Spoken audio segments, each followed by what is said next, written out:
ठाकरे यांनी एक पोस्ट लिहिलेली आहे. 16 मार्चला CBTच्या परीक्षेची जी परीक्षा जी आहे ती केवळ मराठी हिंदी आणि इंग्लिशमध्येच तो ऑप्शन देण्यात आलेला आहे. याच्या अगोदर 2017, 2021 आणि 2023ला झाली होती.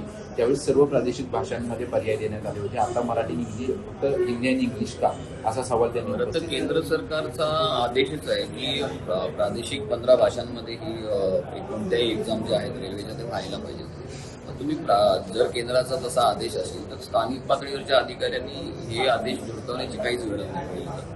दुसरं, ह्या डिपार्टमेंटल ज्या एक्झाम असतात पदोन्नतीच्या, तिथे मराठीची ॲलर्जी का आहे स्थानिक अधिकाऱ्यांना? कारण बहुसंख्य अधिकारी हे नॉन महाराष्ट्रीयन आहेत जे बसलेले आहेत रेल्वेच्या.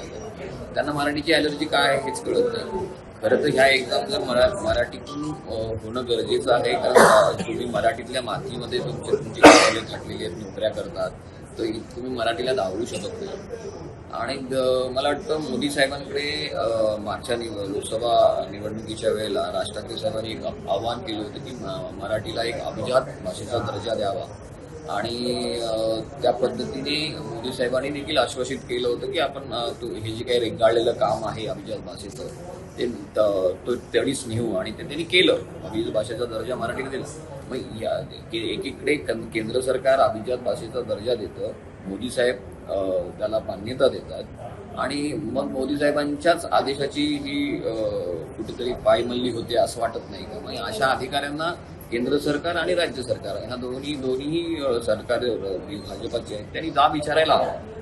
जर ह्या एक्झाम मराठीतून झाल्या नाही तर महाराष्ट्र नवनिर्माण सेनेने यापूर्वीही रेल्वेच्या विरोधात अनेक आंदोलनं केली, आणि ती आंदोलनं मला वाटते विसरली असतील तर थोडी जरा मागे फ्लॅशबॅकमध्ये जाऊन त्यांनी आठवावी.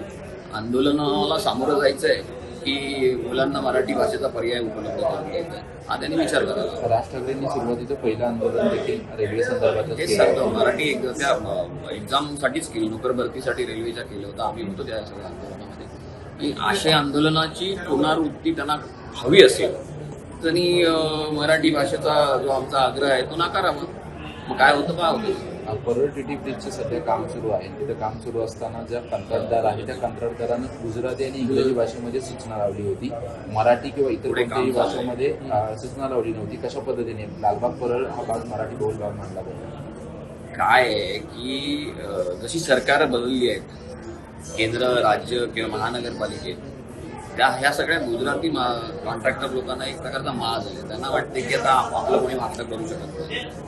तर हा माज खरं तर जे आता महानगरपालिकेत सत्तेत बसलेले आहेत त्यांनी ह्या सगळ्या गोष्टीकडे लक्ष केंद्रित करायला हवं. तुम्ही मुंबईसारख्या मराठी माणसाच्या मातीमधल्या भूमीमध्ये किंवा शहरामध्ये राहताय आणि त्याचं प्रतिनिधित्व तुम्ही करताय, आज सत्ता तुमच्याकडे आहे, पण हे असे प्रकार हे गुजराती मारवाडी कॉन्ट्रॅक्टर कसं काय करू शकेल? यांचं एवढं धाडस होतच कसं? कळलं का? मला वाटतं की पक्ष पातळीवर आम्ही ते बोर्ड काढून घेतो वगैरे सगळं ठीक आहे, पण ह्याच्यावर महानगरपालिका म्हणून महापौर असू देत किंवा आणि अन्य त्यांचे दोन्ही सभागृह नेते किंवा काही, हे नेमकं काय पाऊल उचलणार आहेत याची आम्ही वाट पाहतो.